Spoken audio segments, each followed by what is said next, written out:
It's 8:15. I'm calling this meeting to order. Begin with the pledge of allegiance. I pledge allegiance to the flag of the United States of America and to the republic for which it stands, one nation, under God, indivisible, with liberty and justice for all.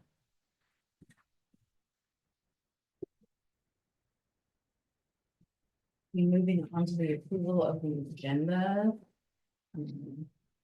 We will have an executive session for about 30 minutes regarding potential litigation and performance review. Anything else? Commissioners, if I may, the agenda that was presented to you this morning is an updated agenda with an added resolution.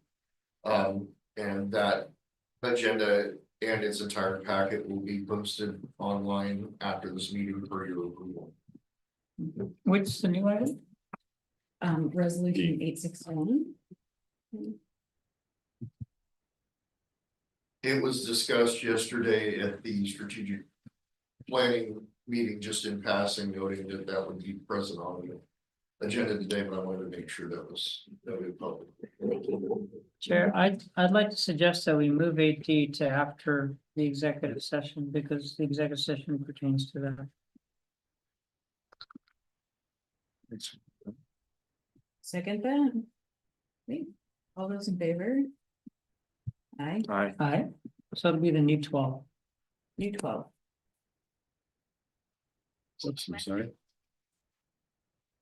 Okay, well, we can a motion to approve the agenda. Move approval of the agenda. I'll second. All those in favor? Aye. Aye. Okay, moving on to the consent agenda with approval of minutes of the regular meeting of October 8th. Approval of the minutes of the special meeting of October 21st and approval of claims. Any discussion? Move approval of the consent I agenda. just need to go quick at the last meeting because I was yesterday, right? Yes.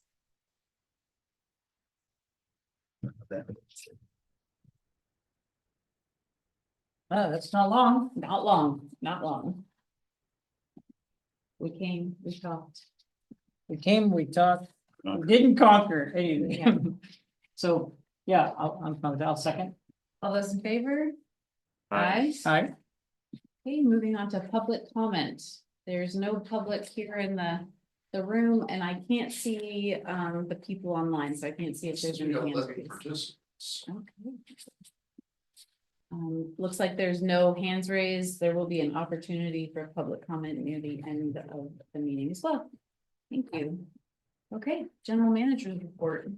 Just really briefly, the rest of this week, I'm going to be over in Richmond, attending the PUD General Managers Meeting and then the Energy Northwest Public Energy Forum. Last week, I was invited to the WBC meeting by AltaGas and was a guest at their table and got to hear a lot about different business initiatives that are going on and a lot about the hydrogen project that AltaGas has. So they had the regional vice president who was there. Will you tell us what WBC is? Whatcom Business Council. Thank And it was it was a great event held down at the waterfront and 3.5, 4 hours, lots and lots of speeches, very, very good. Could you do a quick summary of what they said about the AltaGas project? A quick summary of about an hour of presentations. So Yeah. what they were basically talking about was the economic and jobs impact and how they hope that it would build to over 1,000 jobs once you consider all the ancillary industries. About, I think they said 400 in construction and then 35 in operations, but it would become part of a transportation hub. And so a lot of the talk was around how that transportation hub could be built eventually and spin out. There was a long section on what the hydrogen hub was, Department of Energy's offering, where they were looking for vendors to come together and how this particular project was part of the Washington Regional Hub. Did they discuss it all? Was there a hiccup in the development of the one at, was it Longview or Kelso? Because we heard a little bit about this at when we were over in Wenatchee, didn't we, Commissioner Dishpond? What we heard about when we were in, Wenatchee was not about Alta Gas's project, it was kind of But- more the high But level. didn't they discuss? Yeah, Yeah. So did they talk about that at all? We're Or talking the about any other? projects outside of this one. Okay, And this was largely a, feel good rah-rah meeting. So the purpose was to advertise this and advocate for it. so for the commission's benefit, my understanding based on where things are at, is the wholesale price of electricity is high, as the PUD experiences when we try to bid supplemental supply. When I worked on the with looking at the economics around the Green Apple project for renewable diesel at Cherry Point, we're partnered with P66. The prices for electricity that were needed to be able to make an affordable, competitive hydrogen around 4 cents per kilowatt hour or $4 a megawatt hour. And to my knowledge, that kind of electricity is not currently available. So the biggest question that I have, based on my prior professional experience as well as current exposure to the subject, is how to get electricity at that kind of aggressive price. So I've explained this to the commissioner before. The issue with AltaGas is that they are part and parcel with ALA Resources, who are working with a number of other competitive green power providers. They have assured me, because I have asked them that question many, many times, reaching the same conclusion, that they have cost-effective, carbon-free power, and they've got a path to wheel it to Cherry Point. So they won't give me any more details, and I don't ask. I really don't want to know, and I don't want them in writing. But they believe, a competitive advantage, and they have a compelling story, and I leave that to them. And I don't speculate on whether or not they're going to achieve that. I've just got assurances from them that they will. Well, it's up to neither of us, Chris. It's just, I was just sharing background. I wasn't just sharing the questions that I have. And someone who's done due diligence on many projects, and we've had many hydrogen projects proposed at the in the area, and I've been exposed to 100 probably hydrogen projects proposed around the country, and so I'm just saying this is a critical hurdle, and I'm glad that according to you, Chris, that they've crossed a hurdle. It's just there's no data to support that. well, I'm sure it's probably. And it's some good. It's proprietary. stuff. If I had that kind of a deal, I'd keep it quiet too. So they wouldn't need our services? No, Electric? no, you still need to, the service is going to come over Bonneville facilities. Bonneville needs to vend through a utility to get to an end use customer. They can't just serve an end use customer. So we have volunteered to be that intermediate utility, and AltaGas likes us for a number of reasons. One, we're real forthcoming. Second, we already serve water for the area. They need water. We serve water for that parcel, as a matter of fact. And so they kind of look at us as a one-stop shop. And as you pointed out to me before, this is all about relationships. Right. And Brian and Steve had a long-standing, very positive relationship with AltaGas, and Brian and I have built on that. And I think that their willingness to ask us to be a part of this is kind of evidence of that. Doesn't mean that we're going to be the ultimate high. It could still be Puget, but they like us. Yeah, I'm really glad we have a good relationship with AltaGas. There have been issues in the past between AltaGas and the county. A long and painful lawsuit that was resolved out of court. Well, I'm excited. I know that we spent $35,000, I believe it was, for the Bonneville study. Is that right? About that much, and then we got reimbursed. Yeah, but I'm excited about it. Yeah, they're serious. They're putting real money into it, and whether or not the thing ultimately happens, who knows? Yeah, it's not in our control. Yeah, right. Yeah, but we're going to do everything we can to make it happen. And we should. Incurring extra costs. No. Yeah. I understand Commissioner Deshmani's concerns, and I appreciate the relationship that you and Brian have continued to build with them. So thank you, Chris. There's nothing else. We'll move on to the operations report. Presented by Kurt. Good morning, Commissioners. Good morning, John. I just have one quick thing to report. We have divers on site as we speak at Plant 1. They are working on replacing some of the existing hoses for the airburst system for Frazzle and cleaning the screens. And they're actually going to be cleaning our intake screen for after the summertime. Typically, algae builds up and just general dirt, so they'll be cleaning the screen. So that's what's happening right now at Plant 1. And that's all I have for now. You have any questions? Yeah, what's the flow rate right now? Because the river looks pretty high compared to, 8,200 CFS currently. and it was at about About 1,000 yeah. 2 weeks ago. Yeah, That's Uh, amazing. 2,000, yeah. So That was- it went up 10 it dipped feet down. and it's heading back down now. But Yeah. you know, I think that just really shows the amount of fluctuation that can occur in that river, and it really talks about, and I think Storage. the well, not just storage, but the problem that we're facing as a community with water. So, you know, And I would have And took a look the at challenge, oh, good, Chris.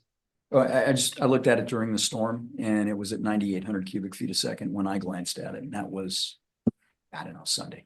Well, it peaked at around 16,000 CFS. Yeah, Couple so days I ago. missed the peak by far, but it's like, And- holy cow. But Is that it- shows how good our crew are for, dealing with these situations, and just that they're so professional, and all this happened over Saturday and Sunday, and there was no hiccups. This crew is really dialed in, and they just took care of it. It wasn't any big deal to them. well, the fact that we have the ability to adapt to, I mean, how many percent that, you know, is that almost 1,000%? Well, increase? it's more than an order of magnitude. Yeah, so that's pretty impressive to the capabilities of the PUD and especially the people we have. So I appreciate that. One more question, Kurt. Is it easier on the divers when there's more water in the water, more water in the river, excuse me, or less? Well, I think the real challenge actually is the turbidity of the water, which has come down quite a bit. It's actually kind of high right now. But I don't think the water level necessarily is the issue. It's the clarity of it. And it's a little bit dirty right now, but what they're doing is kind of close hand in stuff. So they're not trying to see far, but it's a lot of hand work no matter what. It's dark. Either way, a little bit of light, but it's challenging for the divers, no matter how you slice it.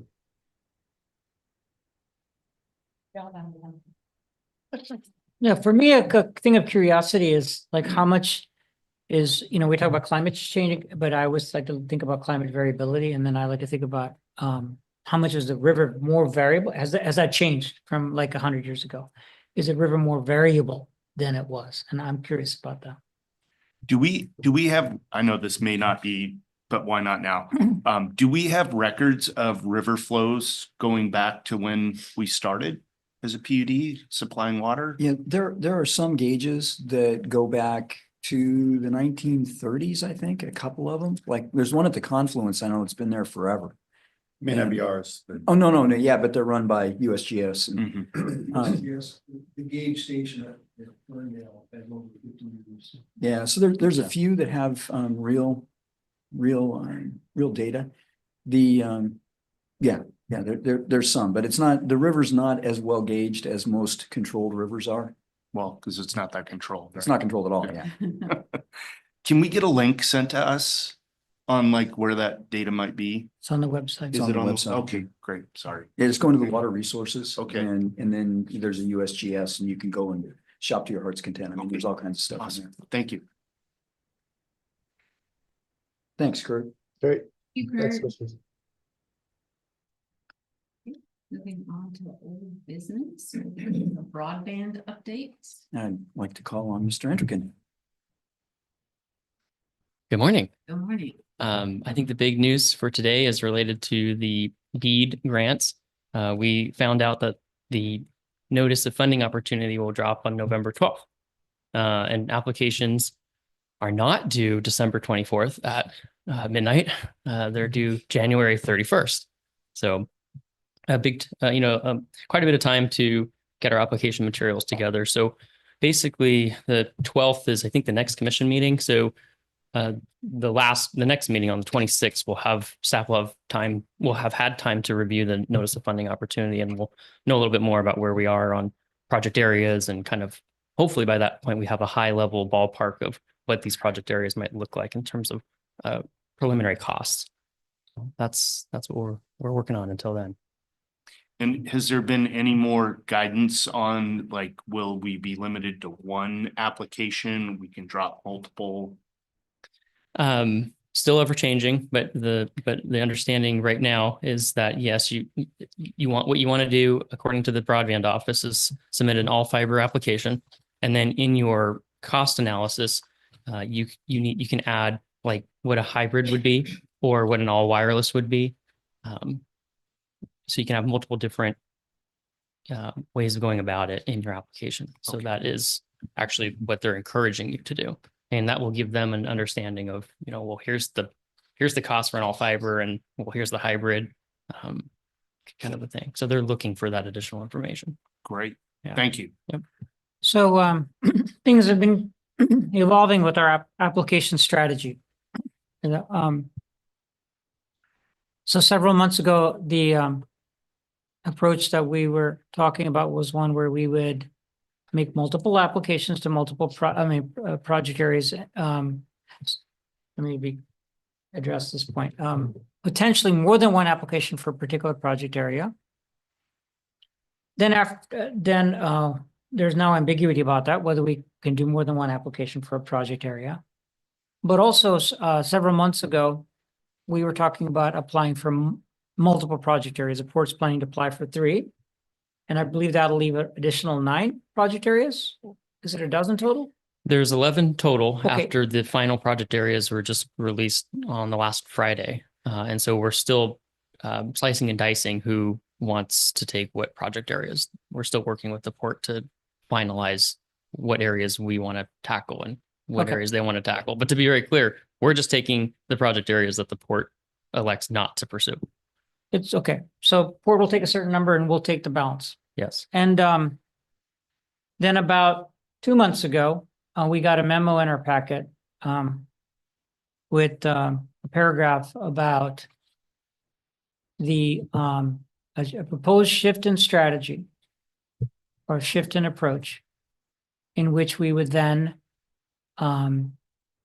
pursue the state funding for the purpose of being a pass-through to private sector ISPs, and maybe apply to 1 or 2 project areas. And then most in our last commission meeting, what we heard was another change, which is to refocus on applying for the balance of project areas, and not pursue the pass-through for private sector ISPs. And I just wanted to summarize that, and please correct me where I'm wrong. Yeah, I think that's close, Okay. but there's some significant differences. And so, I mean, first of all, it started out as a single project was all WSBA wanted. And then they were, okay, you can do as many as you want. And then they came back a single project, and now they've come back. First, they said as many as you want, or at least 2. And now they're saying 1 application, but have a bunch of subparts. So you cover that. So that's that sequence. The other sequence was what we had done was we said, look, we've always said we're going to apply for the balance. So it's kind of whatever port doesn't do, we're going to do. That has not changed.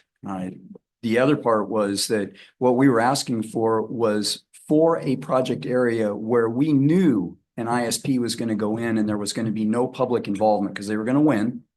Clearly they have higher score.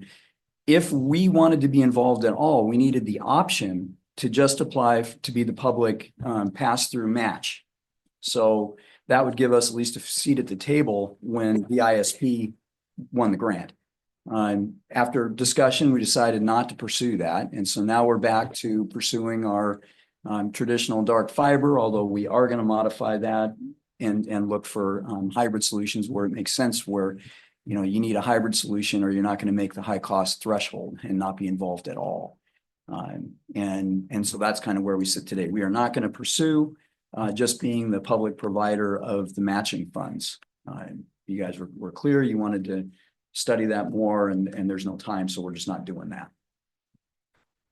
So, at our last commission meeting, I told the commission that I would, be working on some suggestions to include lit fiber. Yesterday's meeting with the GM and the week before, we weren't able to do. And so, and I understand, Chris, we had our, meeting yesterday and you were traveling the week before. But anyway, the point is that we will spend time together next Monday. But I'll just, suggest that what I'm currently feeling, based on what I currently know, is that there may be advantages for us to consider a lit fiber model. And this would be in partnership with Normal, is that right? Well, yes, and that's good. Thanks for bringing that up. So that's one attraction because it allows us to provide the entire solution with no one handling retail. And the other thing is it's very compatible with all the other PUDs in Washington State. That's what Kitsap's doing, is what Chelan's doing. It's what the Port of Bellingham's doing. So there's a lot of attraction to having homologated approach. The concern that I have about lit fiber would be, I think, probably shared by you, Chris, and that's that you're assuming a greater responsibility for long-term management when you have lit fiber. That is one of many of my concerns. Yeah, and so I see this being a topic of hot discussion of at WPUDA about are there ways to address this very valid concern, and maybe what would be helpful when we talk on Monday would be for me to understand all of your concerns about lit fiber. Yeah, so just real quick, I mean, there are things that distinguish us from other utilities that are fairly clear. Kitsap, for instance, had a lit fiber network they were maintaining for their AMI. And for them to go and offer telecom services allowed them to amortize it across different lines of business. Metering. Yes, yeah, they automatic metering. For electricity, I don't want you to Yeah, have for to give up water. another for quarter. water, For water. okay. I didn't So- want you to have to lose another quarter, sorry. So the Chelan owns all the poles. And they have an AMI system as well, and they were using their fiber internally, both for SCADA and for fiber backhaul for their AMI. So again, for them, it allows them to take an existing asset that had to be amortized off the electric rates and spread it out over another line of business. Turns out they're subsidizing the telecom on the electric side anyway. And that's the way they're doing it. But there, you can easily draw a nexus between the customers that they're serving on telecom and the customers they're serving on electric. So, asking them to cross subsidize is kind of like, well, do you want the telecom? And this is how you pay for it through the electric. So they do that. And they're having a similar issue down in Kitsap. We don't have that. We don't have another line of business other on the electric side, for instance, other than Phillips 66. So if they're subsidizing it, what's the nexus? And on the water side, if they're subsidizing it, what's the nexus?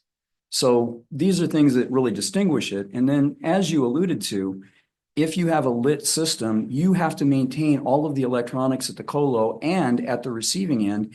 And those are electronics that have at most a 10-year life cycle. So you're going in and replacing the whole thing at the end of 10 years.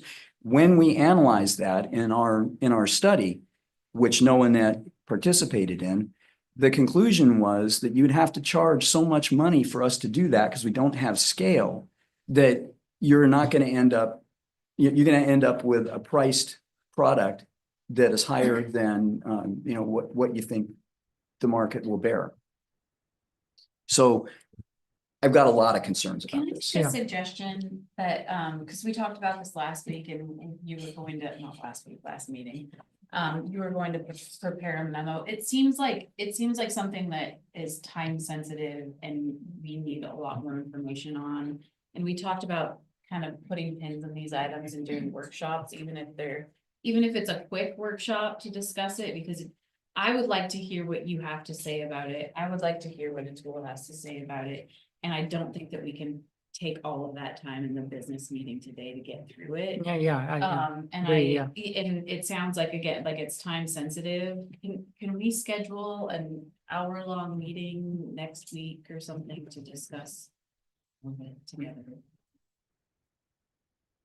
I won't be here next week. Oh, that's right, okay. Or the week at, just like I said. I won't be here the week after either. Oh, So, What we could do is, if the commission approves it, Chris and I could have a work session on Monday next week. I think that I don't want anybody but me representing my views. yeah, that's fair. I'm not trying to represent your views. Okay. Yeah, and I don't appreciate that accusation. So I'm just trying to move the ball forward here Yeah. and discuss things that matter to the commission. Well, we still have 3+ months, right, before the application's Is due. due, yeah, it drops on the 12th. Okay, so while that's, yeah, I know time flies, we have a little bit of leeway to try to schedule. Maybe the 19th, it'd be better served as a broadband strategy or broadband than a strategic plan. Yeah, I'm willing to look at dates. It's such. Oh, that's a great idea. It's a big deviation from what we. I feel like this is all a moving target, right? We keep kind of changing, and if we want to have this discussion, and I don't want just a tool and Chris having a discussion and us not, hearing that. I want to hear both sides of that. So, just a suggestion that we all get together. I think it has been a moving target, right? Yeah. Both from the state and from Yeah. the presentation that both Atul and I heard from NOAANET that is opens up at least a door. I think it's worth looking through, even if that comes back saying it's awfully steep over there. Let me take a trial to kind of capture what you're saying, it is in terms of direction of staff. Strategic planning is important, but what we're saying, I think, is that this is the top priority for everything besides the regular meeting. So let's get it on the calendar, even if that means bumping strategic planning. So, Commissioners, if I may, since that is gonna be strategic planning day, is not the expansion of internet services, is that not part of the strategic plan? If you guys are making no formal decisions that day, we could definitely hear this as part of that discussion. it's okay for us to do that for a special meeting, just to add another agenda item. Yeah, you can have 3 items on a special meeting, 10 items on a special meeting. Okay, It's all timing. let's just do that then. And Okay. we're just noticing the meeting and it's the week before that the agenda goes out. Until then, and even after that, the You need agenda is just completely 24 hours notice added to the special meeting agenda. One, it's just time, right? It's just time. length of time It's that timing meeting and is timing going to take prepare up. and focus, yeah. I would like to do that. And I understand just how frustrating it probably is for the broadband team. Yes. Here, the moving target, I'm sure really gets to you, Andrew. I'm used to it. You're like, a little contortionist trying to figure this out. So, okay. November 19th, we'll add that as an agenda item. Yeah, and I think, Chair, the thing that I think about this whole thing is that it's a prepared that get lucky, if you know, if you're that phrase. And so I really want to applaud our team, Chris and Andrew, for trying their darndest to be exceptionally prepared. But despite all that effort, of course, the target is a moving target, so. Great. Is that it for Yep, broadband? that's for Okay, thank you, property. Andrew. Thank you. Moving on to adjudication. Okay, so there's not a lot happening right now. I think I reported that the court had continued. Definitely a hearing date. We now have a date, if I recall, it's December 3rd. That College will present its claim form and its summons. I expect them to issue that in January in a mass mailing. And then there'll be everyone will have been served.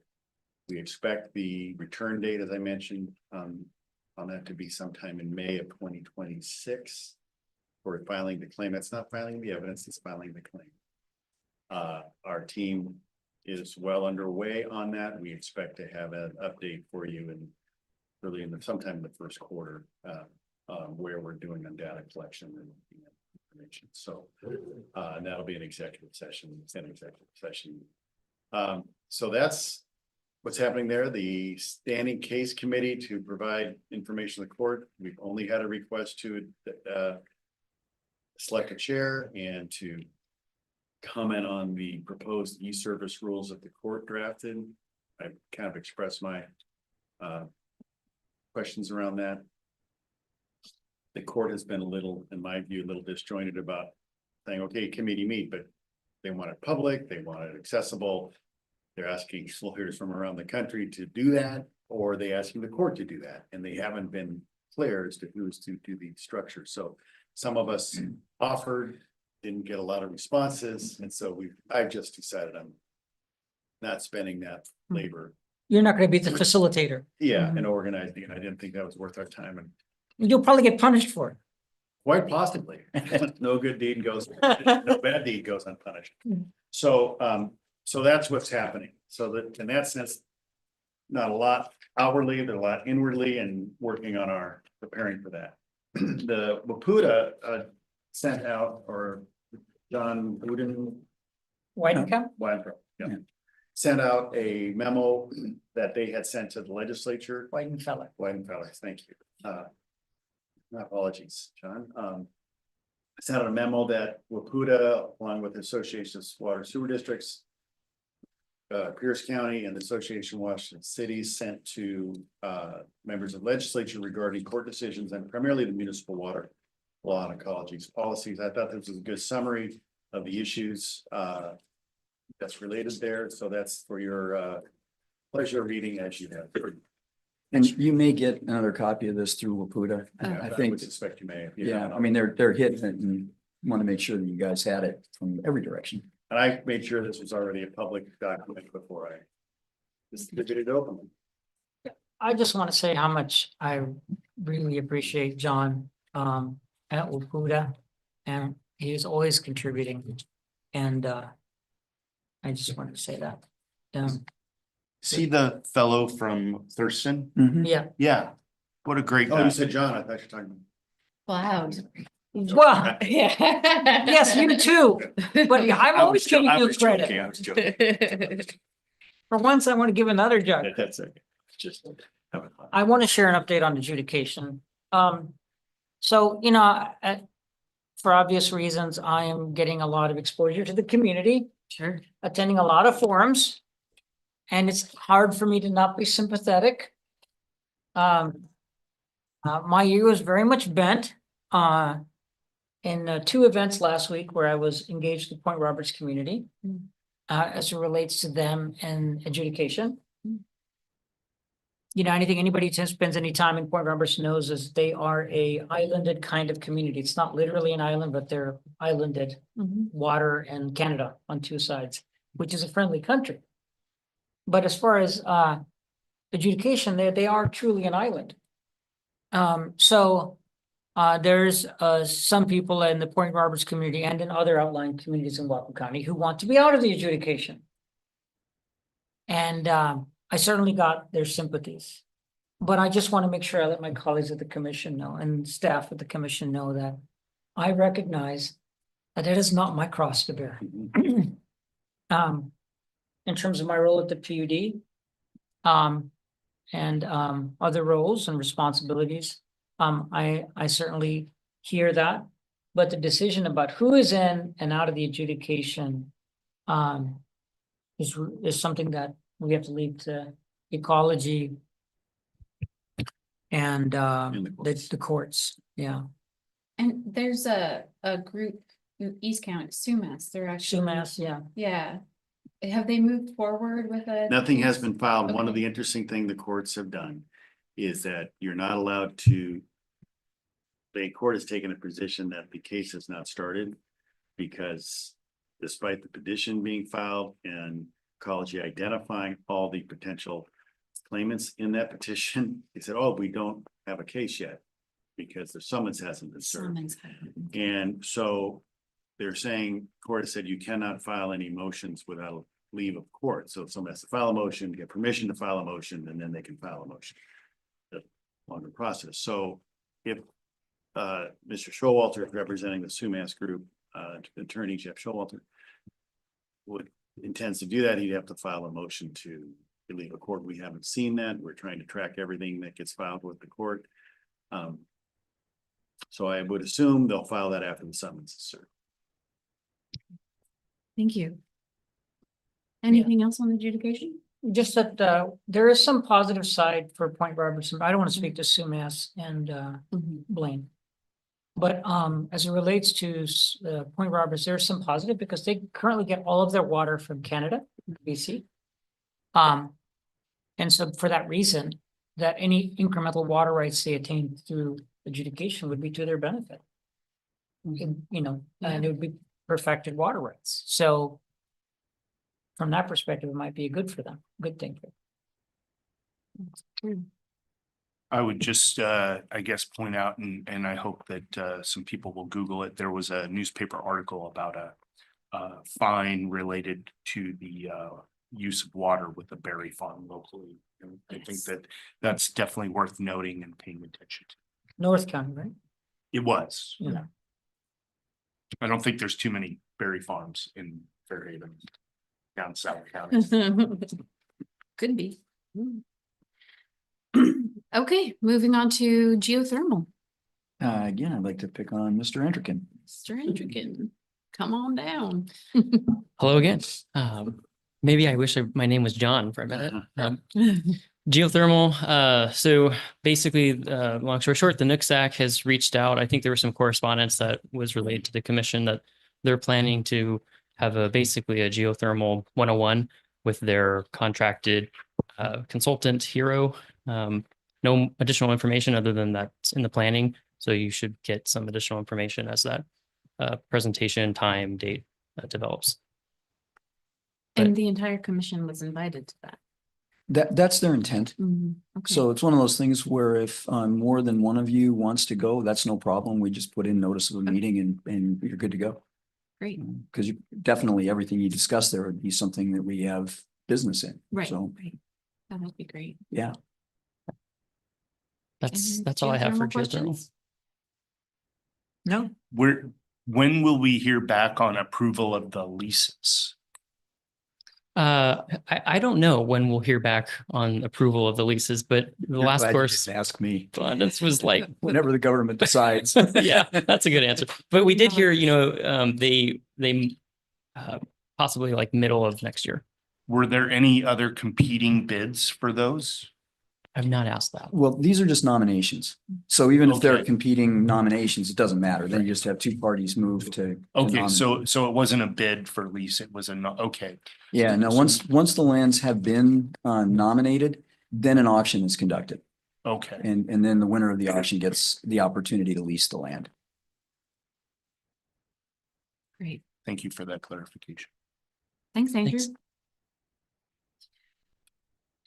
We left the strategic plan here just as placeholder with the intent of skipping over it. if Yeah, there's no- okay. I don't think we have anything to add to that till our next strategic planning session. So we will move to new business with report 1, draft 2025 budget presentation. Drum roll. Hello, Annette. Uh-oh. I know she's. I'm here. I am Hi. here. Hi, Annette. Good Skipped morning. over that a lot quicker than I was prepared for, so I'm sorry about that. I am working on sharing my screen.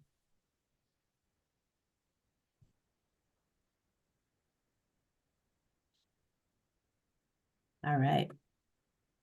Is that up? It looks like it's up. It is. Yep. All right.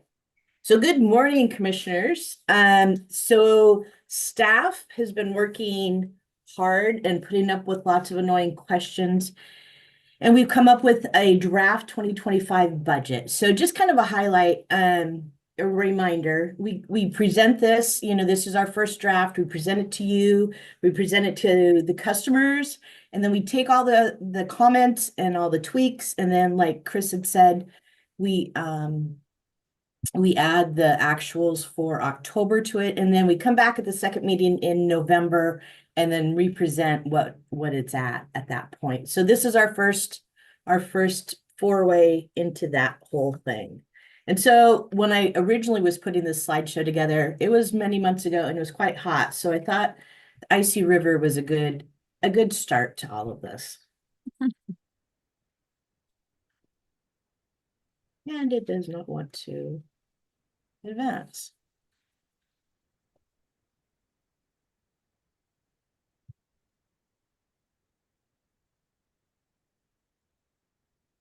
Why is it not advancing? Sorry about this.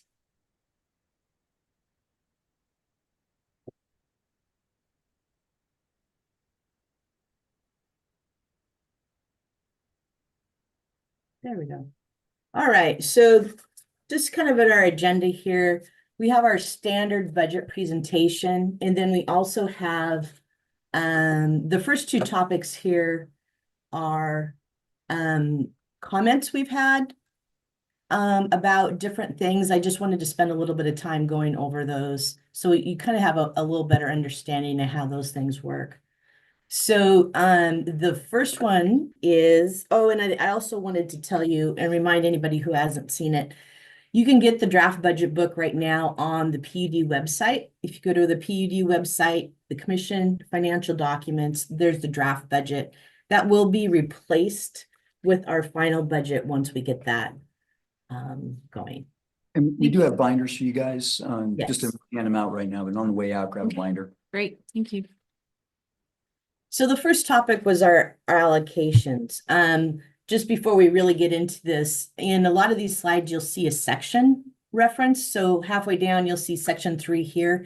That's a section in your budget book that'll have this information and a lot of times more expanded information if you want to look at it a little bit more.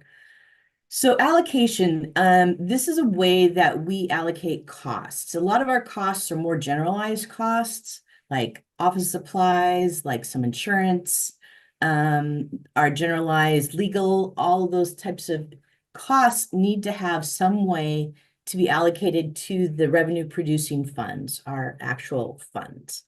So from 2023 and before that, what we used was our operating hours. So how many hours that the water operators and the electricians spent on different funds is what we used as a base of allocation. Now, what you use as a base of allocation, all it needs to be, there's no strict rules, but it needs to be reasonable and it needs to be defensible. So those are our kind of our guidelines on what kind of theory we have there. In 2024, we started looking at, we had the rate, there are a couple things happen. We had the rate study and we discovered that some of the Grandview allocation wasn't totally across the board. This is kind of a leftover from our original historical view of Grandview. We tried to limit the cost associated with Grandview because at one point we thought we were going to be able to sell or give this to the city of Ferndale. Now we need to just include it in the family and allocate like it is a regular utility. And so that combined with adding the telecom, which really doesn't at this point anyway have any kind of operating hours, we needed to kind of adjust that allocation theory. So now we are basing it on the gross operating sales of the different utilities. As of 2024 and 25, the Grandviews, even though it looks like a lesser percentage, overall the dollars are greater for Grandview because it wasn't fully allocated across all sectors. There is a little bit, a slight, we're going to be ramping up the Grandview allocation. So for the next couple of years, that will slowly increase a little bit. And so in section 3, that bottom half of this page, this is where you can see where this happens. So the internal services or our general fund, Fund 500 is where we put these, and then we allocate. So when you pull that up, you can see that blue line where it shows what the allocation factors are for each of the utilities. Now, our salaries, our labor and benefits are a little bit differently. So if you actually did the math, those don't follow those allocation factors. And the reason is each position kind of has a uniquely assigned allocation. So for example, one of the easy ones is Rebecca. Rebecca works in water. So her allocation is across industrial and across Grandview. Andrew works in the broadband and he's picking up some of the responsibilities that Brian has in our electric. So Andrew will be across the broadband and electric. And then there's people like me and Stephanie who are pretty general. So then we do use that allocation factor. Does that make sense? Yes. Okay. I just have one question. Sure. Not to be a stickler, but when we look at the allocation factors, they don't quite add up to 100%. It 54% plus 0.4 plus 0.3 Ooh, plus. you are right. If I carried them out multiple decimals, they would add up to 100. So Okay. I will get that fixed. Thank you. Sure. Now, Commissioner Legacy, this slide is for you. So we wanted to talk about, we had some questions on depreciation. And this is just like a accounting 101. This is what depreciation is about, and this is how it affects our budget. So step back a little bit. There's two different kinds of accounting that you can do. There's a cash basis accounting and there's accrual based accounting. Cash basis is kind of like what you do with your home. And if you buy a car, your expense is all at once in that month. Accrual base, you do still have obviously the cash going out the door all at once, but you spread that expense over the life of that asset. Now, the PUD's threshold for assets is anything over $5,000 and has a life greater than 1 year. So what we do is we depreciate these assets over the life of their life, over the span of their life. We use straight line depreciation. There's multiples out there. Straight line is easy and it's easy to do over thousands of assets that we deal with. And then the one piece that the depreciation does touch the budget is in our financial policies we've set. There's something called a rate funded transfer, capital transfer. And what that is of all the money that we collect from the different utilities for our different services, that's the piece that we pull out and we put towards our capital expenses. So what our financial policy says is that piece needs to be the amount of depreciation minus any kind of principal we're paying on debt for that asset. So I have kind of a simple example down at the bottom. If we buy a truck for $55,000, now obviously that depends on what kind of truck. We expect the life of that to be 10 years, then your annual depreciation will be $5,500. And for each of those years, your rate funded transfer, capital transfer would be that $5,500 minus any principal that you are currently paying on it. Does that make some sense? It does. Can I ask a question? Of course. So in relation to depreciation, and our actuals statement that we provide at the end of the year,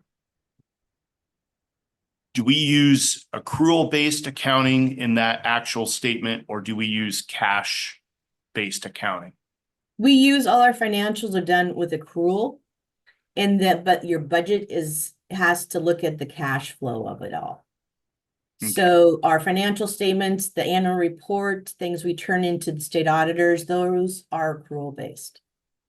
So if we have a larger capital expense that is bought and will be depreciated, when that's reported in our actual statement at the end of the year, are we only reporting the depreciation of that, or does that actually show up as a large expense in there as well?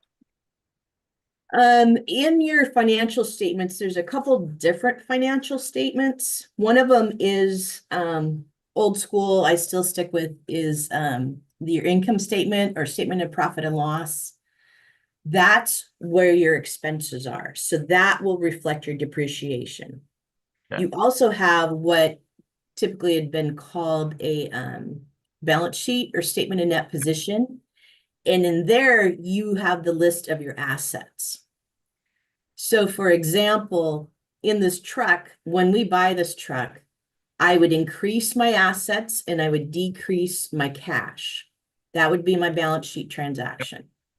But then monthly, I would increase my depreciation on and that would be on your income side of it. Okay, great. Thank you for that. Sure. All right, now into more of the budget, lots of the numbers. So just as a reminder, how this is laid out is our different utilities are spread across with the 2025 current budget right now.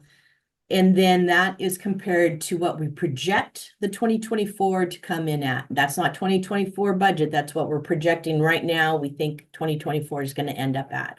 And then the variances on that. So you can see the rows that are highlighted in a light orange. Those ones I'm not going to touch on because we have slides further down that will go into a bit more detail and we'll talk about. But the two yellows that we have right here are kind of some big variances, and they're pretty obvious, but we'll just, you know, touch on those. So is the election cost. As you all know, we have the election this year, and that is rather expensive. So we just got our bill for our primary, just the primaries, and it was just over $100,000. So we will get another bill after the general election for the remainder of that, but that creates a big bump in the 2024. And then in 2025, obviously, we do not have an election. So that's the big variance there.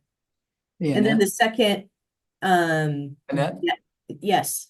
I just want to share with the commission the conversation we had, because I was scratching my head about the 180,000 and why it would be less for the general than the primary. And Annette did the research on it. It turned out there were no county positions in the primary. And so the total cost of the election was just split on all of the other cities and water districts and funeral districts and cemetery and all that.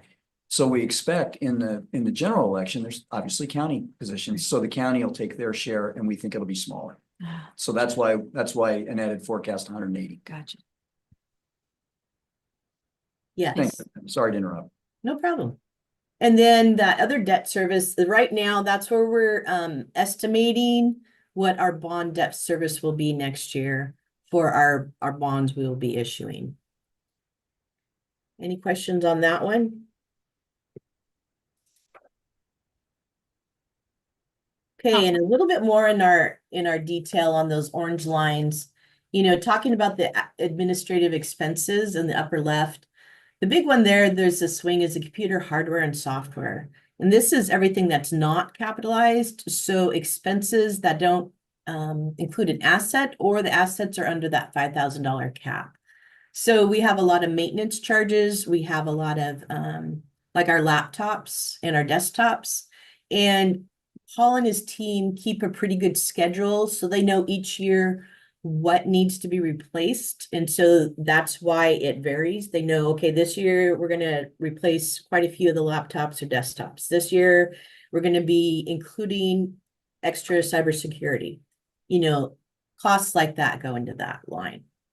And then moving over to the right, the business projects. These are the projects that we kind of pull out of our regular expenses just so we can keep track of them. And so adjudication, of course, is the big one. It's been the big one. It will be the big one for years to come. And right now we're thinking 500 will be appropriate for next year. And then Commissioner Deshmani had requested that we added another broadband feasibility study for next year at 75,000. Our last one we did 2 years ago was roughly 75,000. So that's the number we used. And then down in outside services, the big one is in engineering. We have quite a few, internally we're calling them the Dead Sea Scrolls, or that's what I call them. And that is a lot of paper drawings and plans that aren't computerized, they aren't digitized. And so we need to get those in the computers. So we have a lot we need to add. And so that's going to take a lot of there's been discussion whether it's CAD work or what, and I'm not up on all of that. So that's out of my ballpark, exactly how you do that. But we do need a lot of that work. That's the bulk of it. Legal, we had quite a few. We were high in 2024, so I'm bringing it a little bit back down into the more the normal range. But of course, that is going to depend on what pops up in 2025. And then outside consulting, we had a bump in 2024, and that was us hiring a recruiter for the AGM position. That was roughly about $45,000. So that's where that decrease is coming from. And then over in business services, that is typically grants. It's anytime we get outside money to cover some expenses. And so the cybersecurity is grants that Paul has acquired that is paying for some cybersecurity. I also included, if you can see that 3.4 does not tie to the previous slide, and that's because I included the Point Roberts fiber. That's the big grant we're dealing with next year. But that has to do with more of the capital side, so that's why it's not over in the expenses. Anyway, those are the big grants we're looking at and we're expecting next year. Go ahead. So I've got two questions. First is on this highlighted item, broadband feasibility. Yep. And I think you said that it was something that I requested, and I don't. Can someone explain to me what that Certainly. is? 2 meetings ago, we had a discussion around lit fiber. And I reminded the commission that they did a feasibility study that determined lit fiber was not the cost-effective way to proceed. And I suggested that if you want to look at lit fiber and something that's different, we would have to do a study and determine that it was in fact feasible. And everybody said, okay, here it is. Is that everyone know every recollection of that conversation? I did know that, I did hear that we would have to do a study. I didn't know that we were going to move forward with the study. Well, no, It's- it's in the budget. It's So a if you guys proposed, don't want to move forward with it, Mhm. that's okay. We just Yeah, have a budget. I was in no way saying that I think we should spend $75,000 on a. It's possible that right now, what is in front of us? Right now, what's in front of us is the BEAD application. And all our energy should be going for that. And no study is going to help with that. Mhm. And I imagine that any follow-on work we want to do next year will be small enough in terms of budget and analysis. We've got lots of in-house capability on this subject that I'm not sure that we need to, so it was attached to my name. I don't personally think we need to have a line item budget projection for broadband feasibility for $75,000 because I'm not sure exactly, and maybe Andrew or Chris, you've got some ideas how you'd like to spend that money. I think that we need to have a broader discussion on this. That was kind of the intent of moving it to the strategic planning meeting. Sure, yeah. Thank you. Did you have another question? Well, so what I'm trying to get at is that it's on the business projects list. I'd like to suggest that we take it off that list. I'm okay with a placeholder in there for right now. Yeah, I mean, that's what it is. It's a draft budget, so it's just a kind of a question mark anyhow, but. So maybe we can do, Yeah. when we do that workshop, Chris, can you make sure to bring that in? And then we can figure out whether it needs to stay in the budget or not. You bet. Okay. The other question was actually, Annette, on the previous page, on the operating budget, previous page. And it came to me just as you're saying, after you'd given us a chance to ask questions, and then I realized right after you went to the next slide. And that's on the other debt service line. One of the things that, we're having a conversation about Plant One. And one of the things that's coming up is the breakdown of and the impact of market rate and general service bonding. And I'm wondering what is this other debt service? What's the breakdown between those two categories?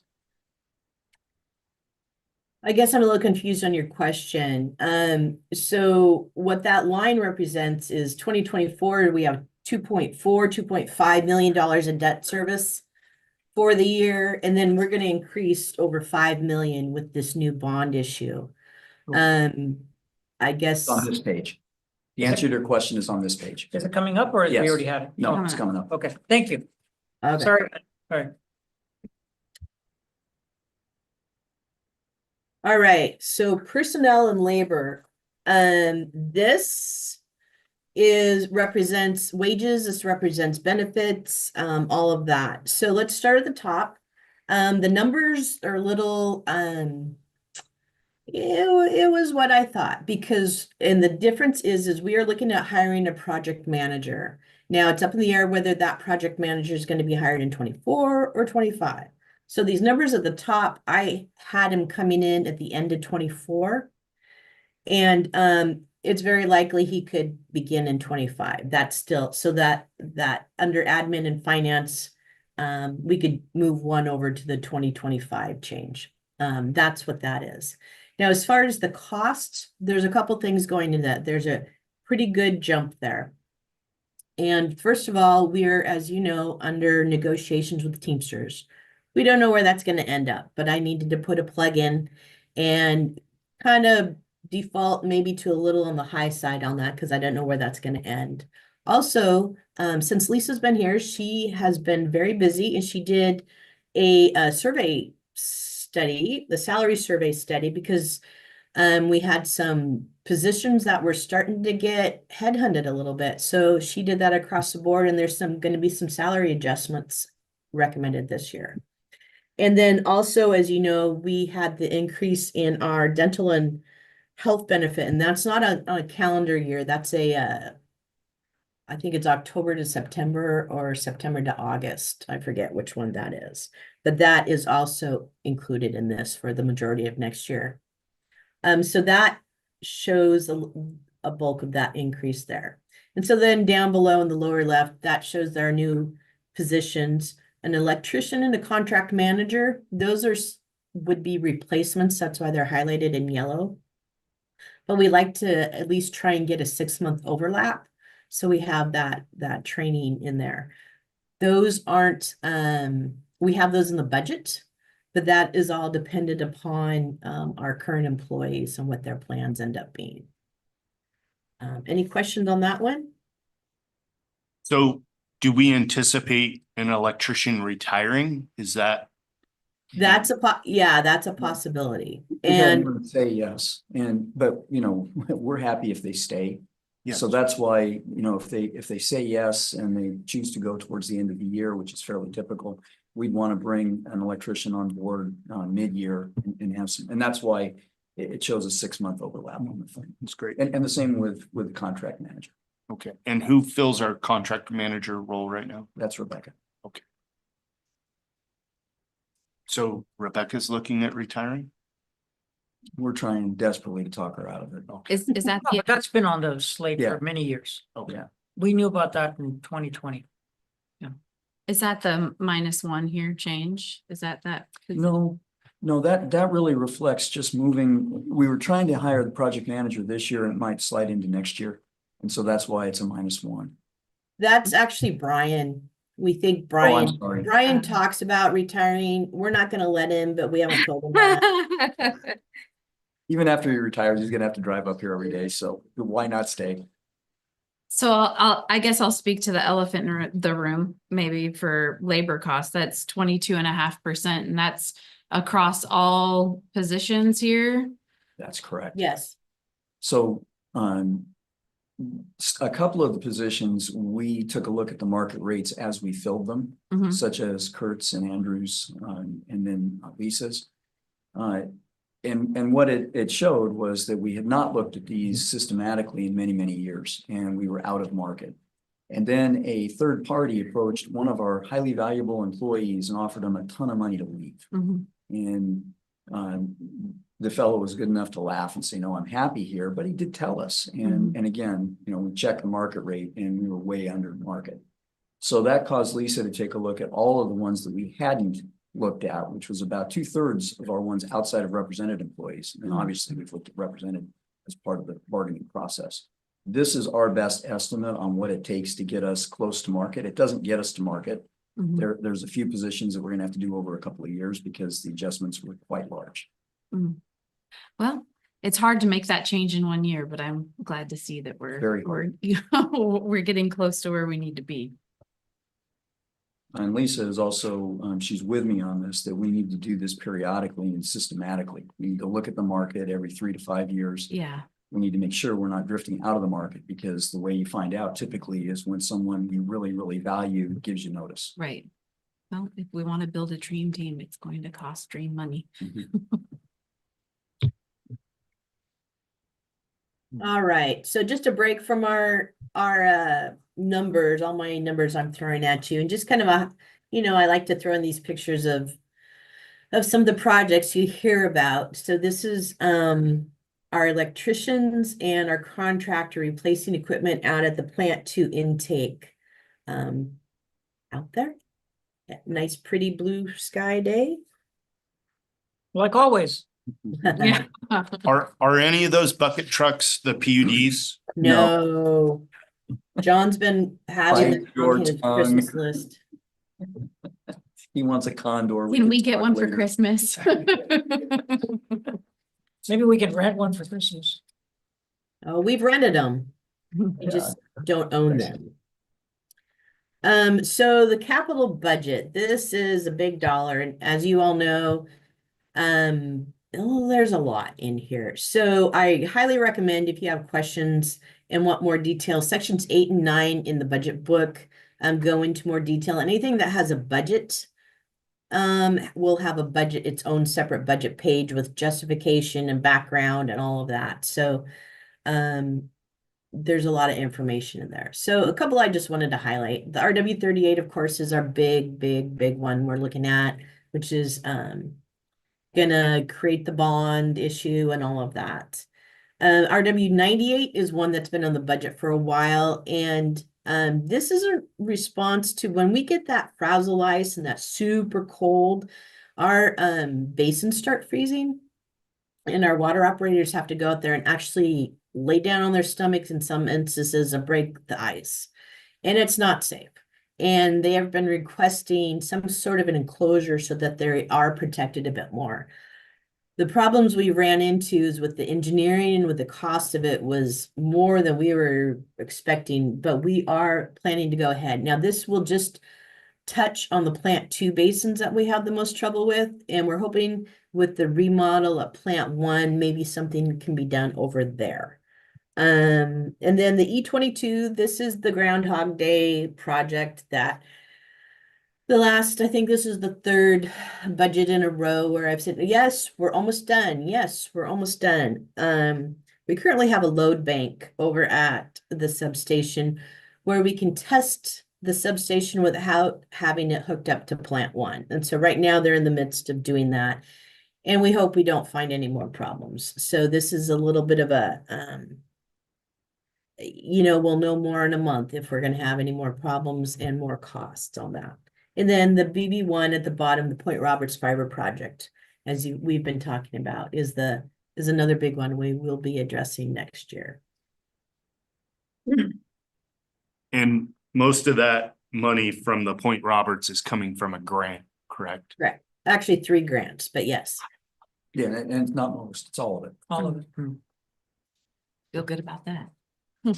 Including the overhead allocation, correct? To some extent, yes, I think that's right.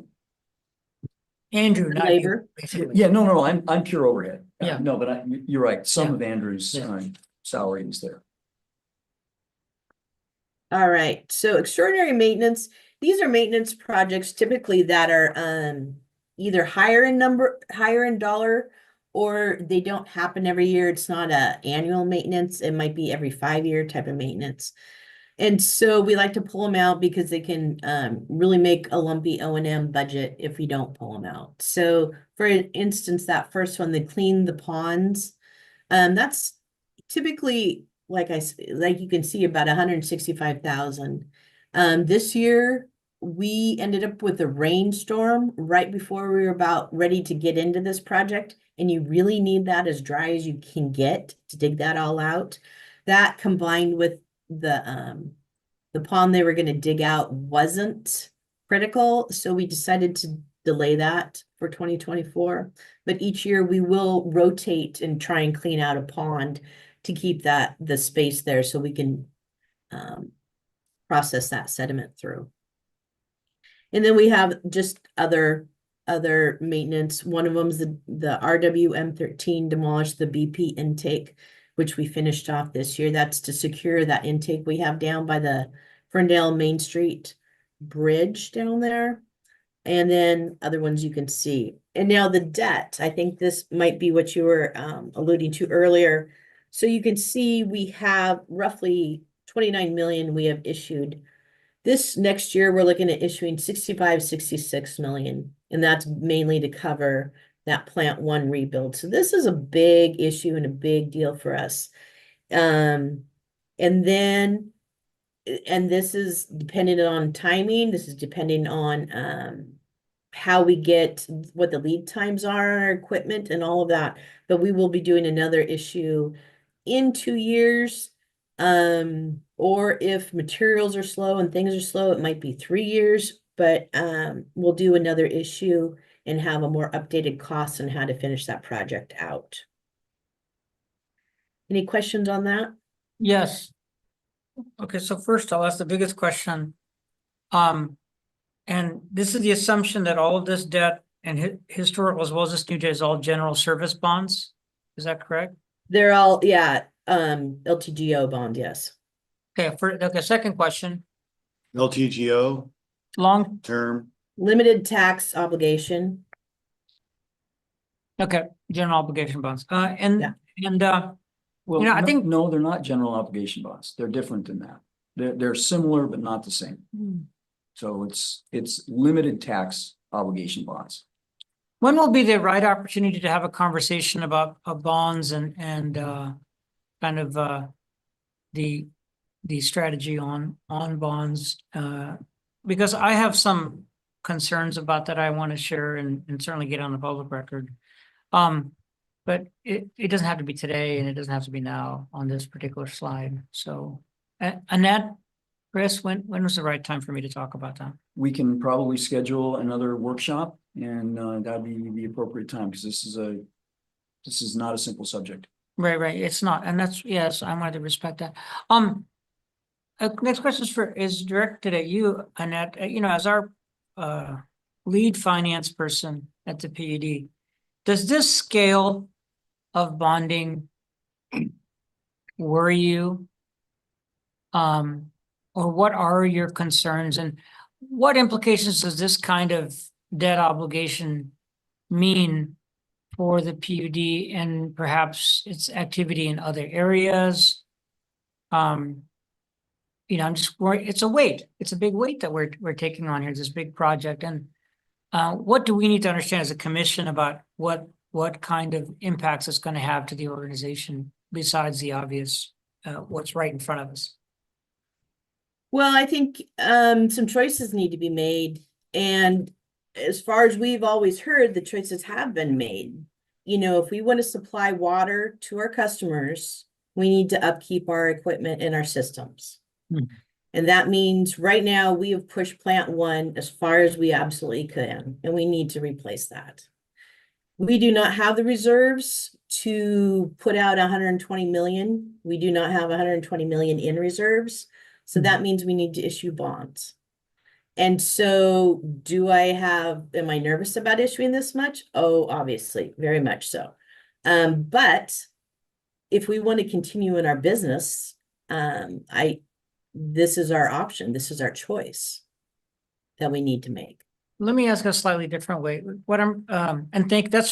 Everything you said was helpful.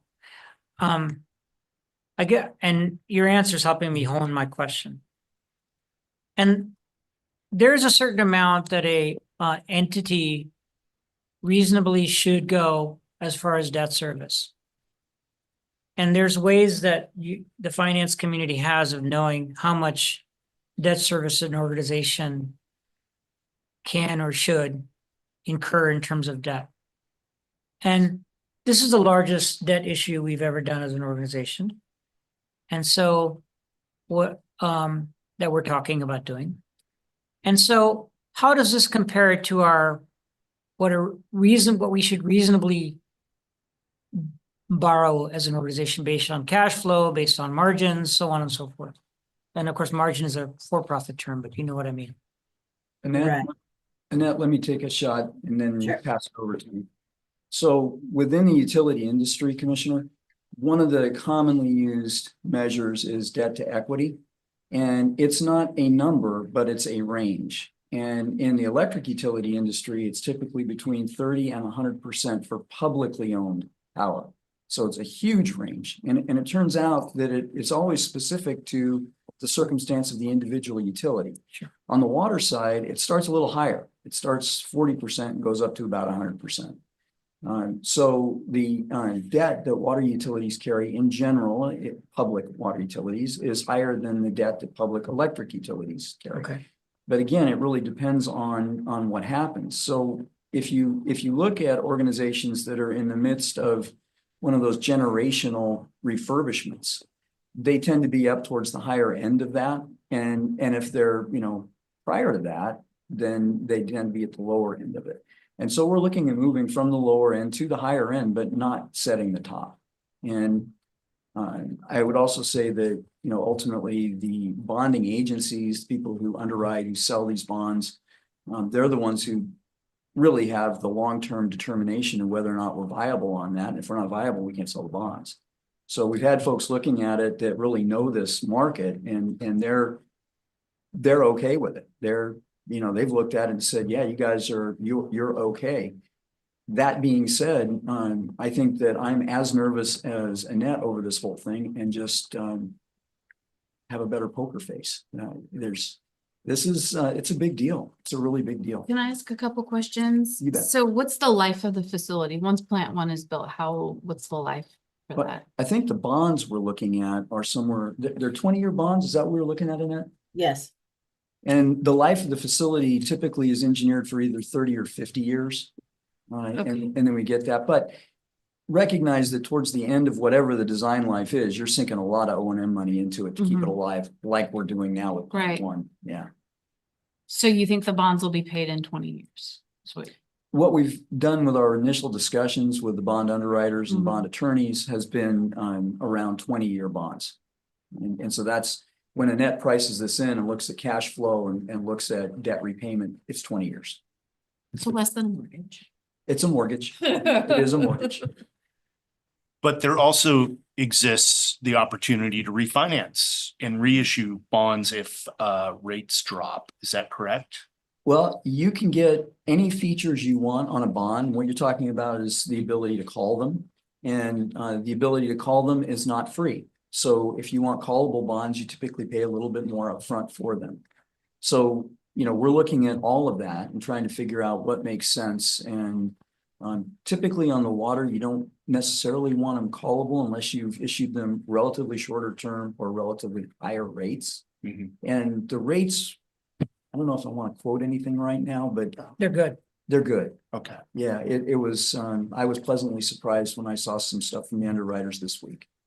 Speaking of rates too, we've had the discussion with, I feel like we've talked about this before with Phillips 66 and BP, that the rates would go up due to the Plant One rebuild, and they're fine with that. They want that water. I wouldn't say they're fine with it, But they want that water. They want the water. Yeah. And, the thing that we've assured both of those customers and Puget is that we're going to meet with you, and that's part of our budget process, and daylight the whole thing.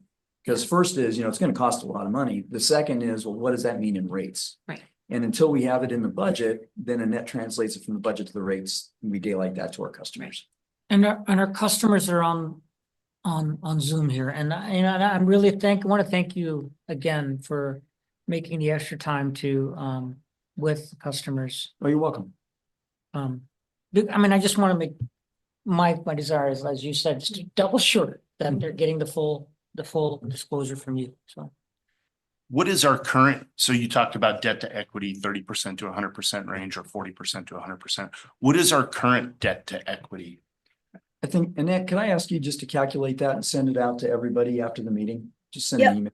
I can do that. And actually, if you have the PUD source book, if you guys have that, what they do is they go through and calculate those metrics for the previous year for the different utilities, and they have a whole list of that kind of stuff. So that might be a good source for those questions. I guess I was just hoping for a pretty generalized, because as I look at our debt payments this year, I think they were around 2 million. Is that right? 2.5 previously?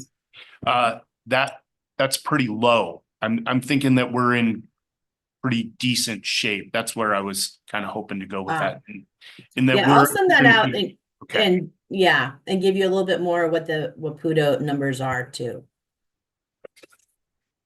And one last question, I guess, since Sure. we're on the bonds and we're talking about the future, and AltaGas was brought up before, will this Plant One rebuild give us greater capacity to, or do we need greater capacity to be able to potentially supply AltaGas?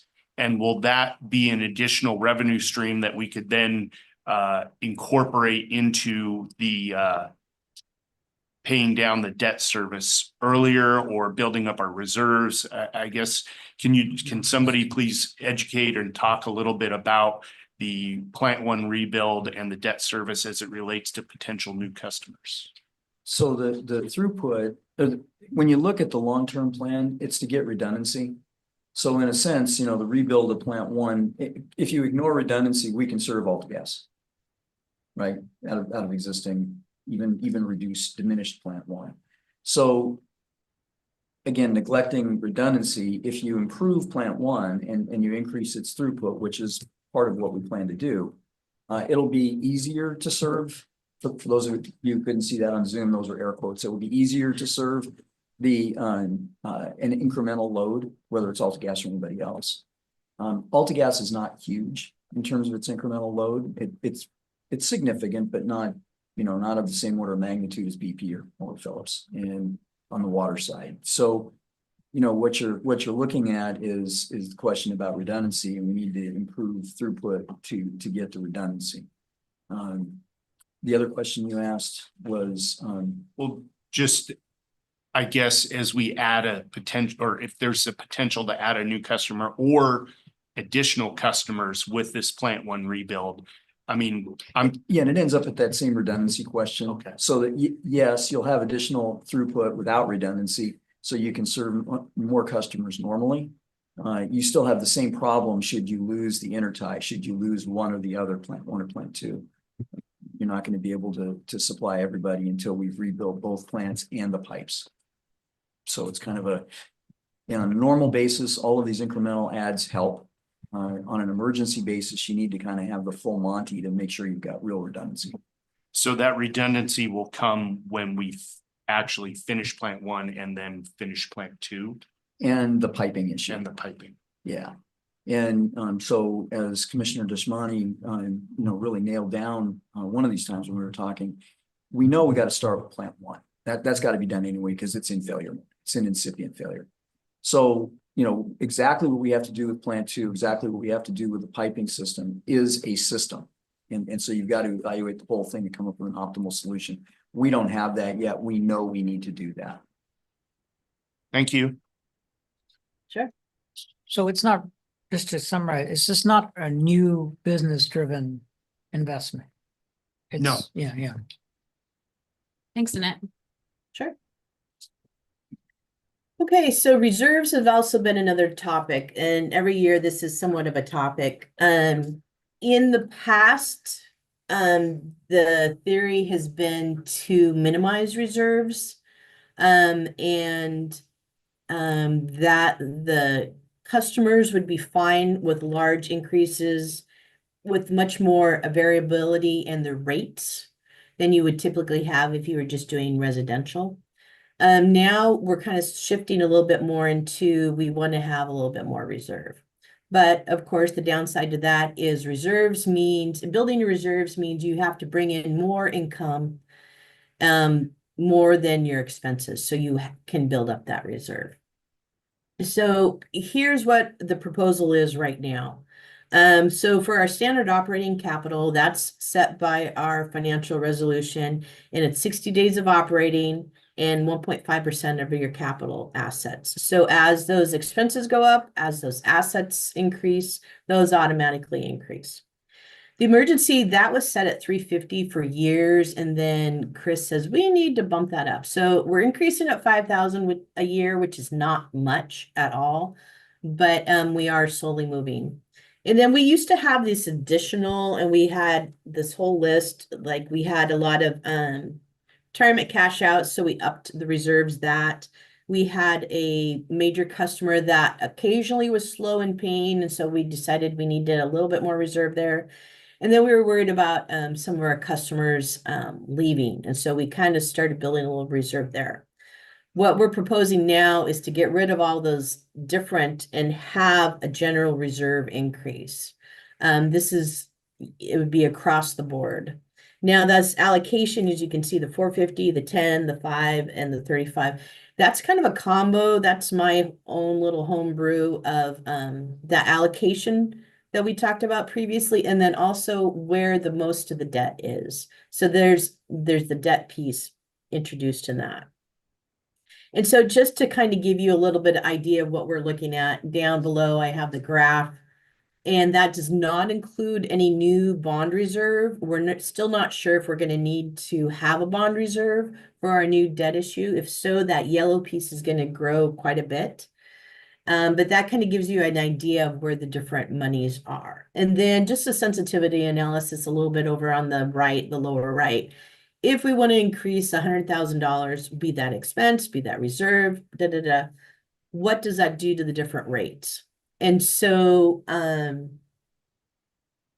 kind of gives you 100,000 across the board is roughly a 0.6% increase to all the different rates. And then the next one, 100,000 for each of the different utilities. How much is that going to affect those rates? So just kind of a informational piece there.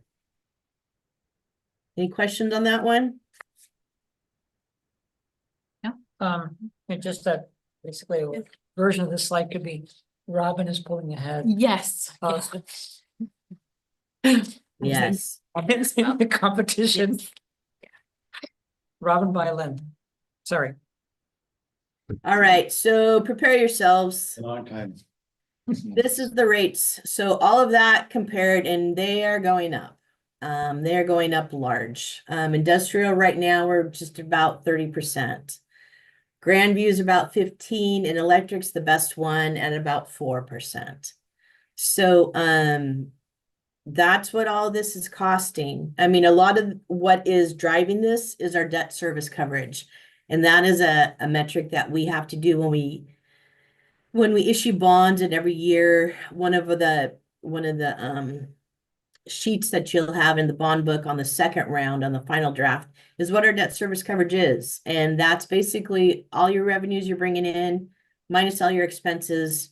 You get that number, and how much does that cover your debt for the year? So our target when we budget is 1.5, but we know occasionally that's going to dip. Well, it's dipping close to 1 for this next year, just because, you add 5 billion, you can't recover that and all in 1 year. So that's what we're looking at right now. So it's ugly, and I wish it wasn't this much, but in order to do what we have set out, this is what it's going to take.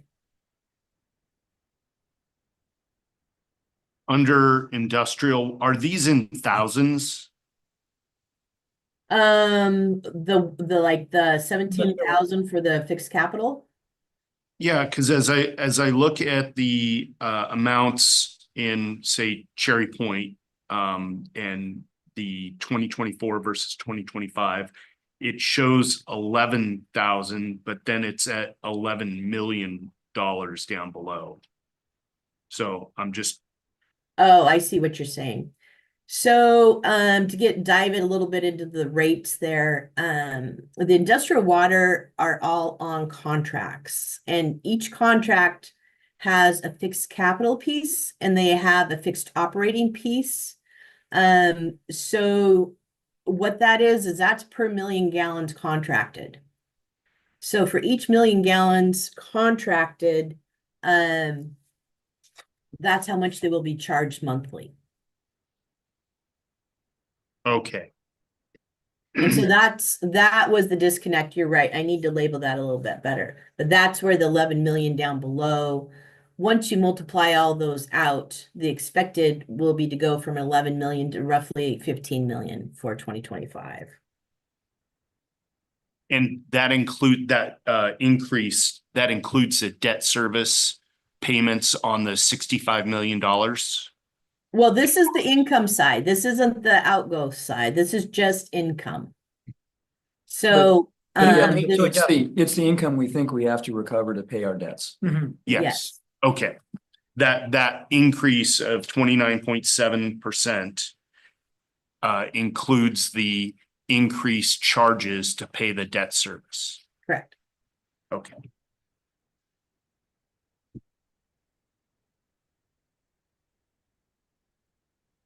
All right. So what's going on in the future? So this Monday, we have customer meetings with both Industrial Water and the Grandview. And then what I'm requesting from you, and I'll request it from our customers, is that you get back to me or Chris with any tweaks, any questions, any comments before November 12th. And that'll give me enough time to incorporate them into a final version of our budget, which will be presented on November 26th, the second meeting in November. And we'll also have a public hearing at that time. And then December 10th is when you'll have the resolutions before you to approve for the budget for 2025. So any questions on this? Pretty thorough. Thank you. Sure. Yeah, thanks. Thank you very much. Great. Sure.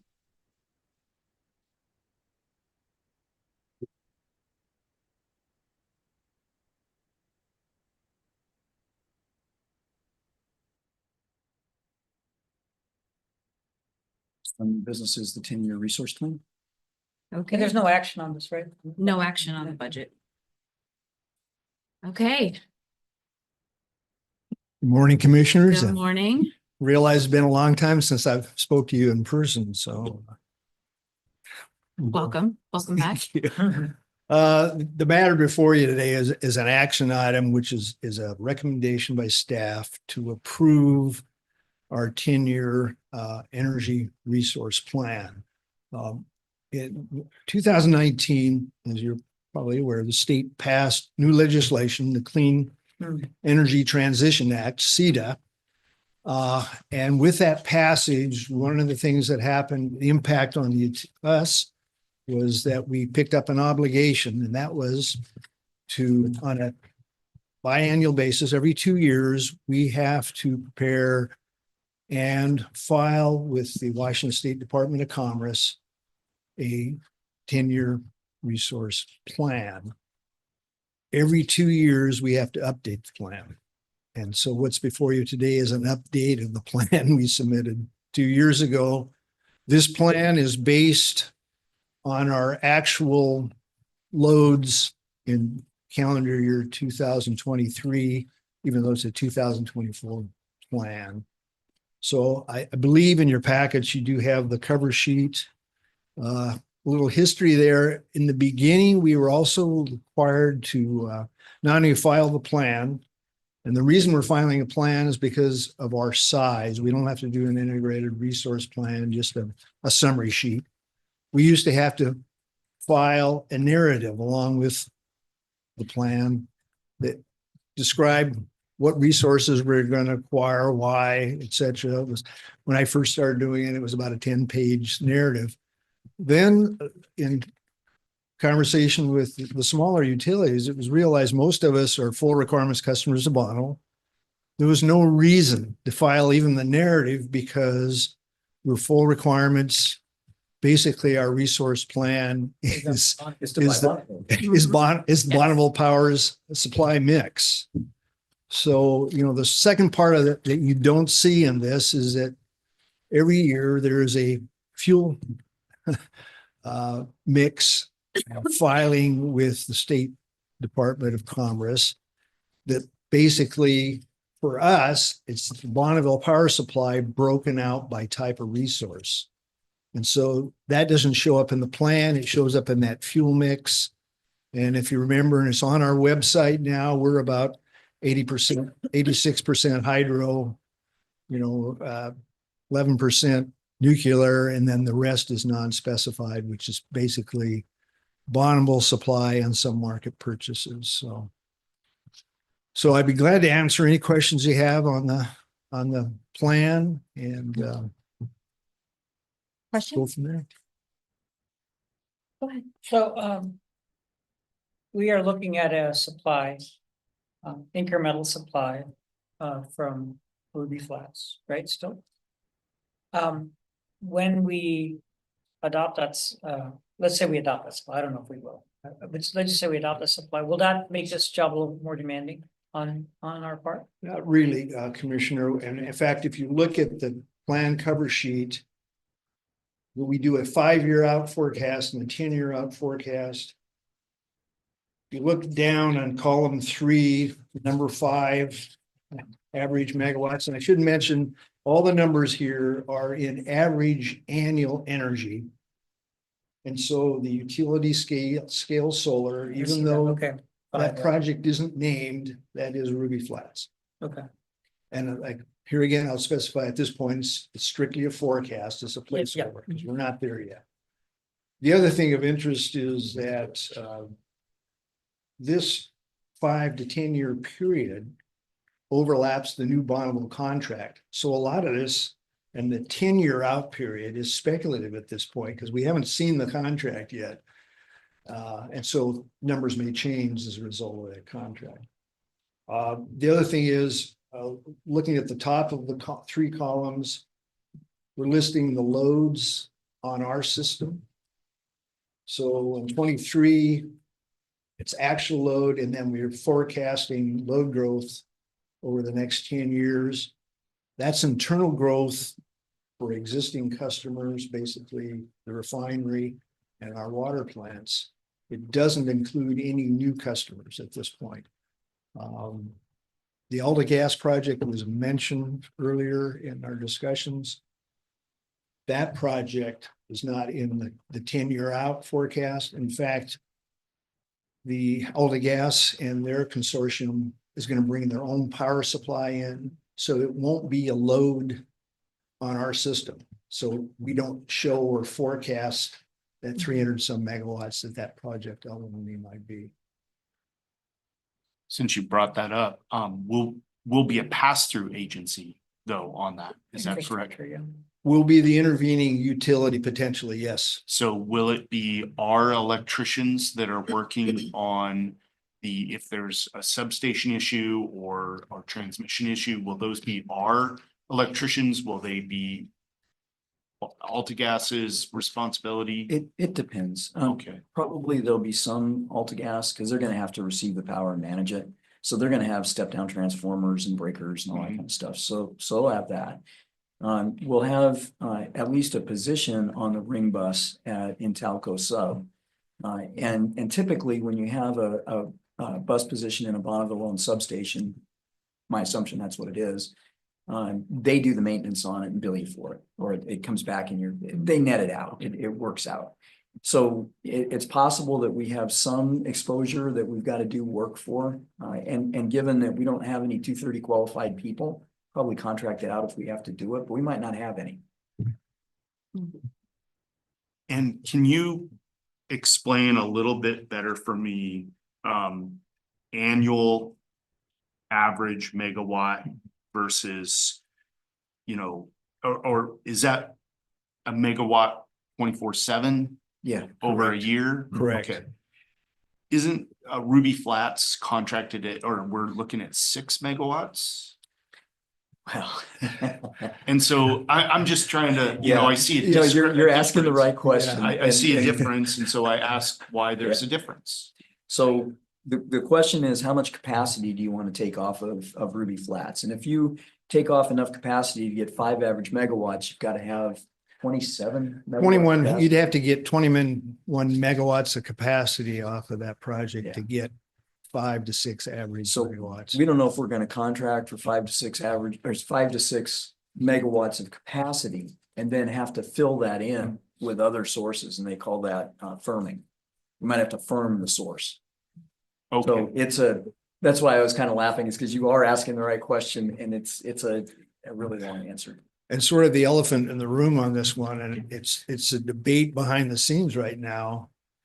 If we take that intermittent, non-dispatchable resource and we have to firm it, does that then increase our non-specified resource mix and we actually lose ground on the non-specified? I mean, we increase the non-specified right along with. so that 6 from Ruby Flats, 6 megawatts that we're looking at, that isn't firmed, that isn't dispatchable power. In that regard, it's just 6 megawatts from them when they're operating, and we're required to fill in the rest. That's what firming is Yeah. all about. Yeah. And then we have to deliver it. So we have to transport it from the Tri-Cities area over here. And so they aren't firming on their end at all. Currently, we've got a proposed contract from them, and it does not include firming services. So we don't have a contract. We don't have anything to bring to you yet and say, here's what I'd like you to consider.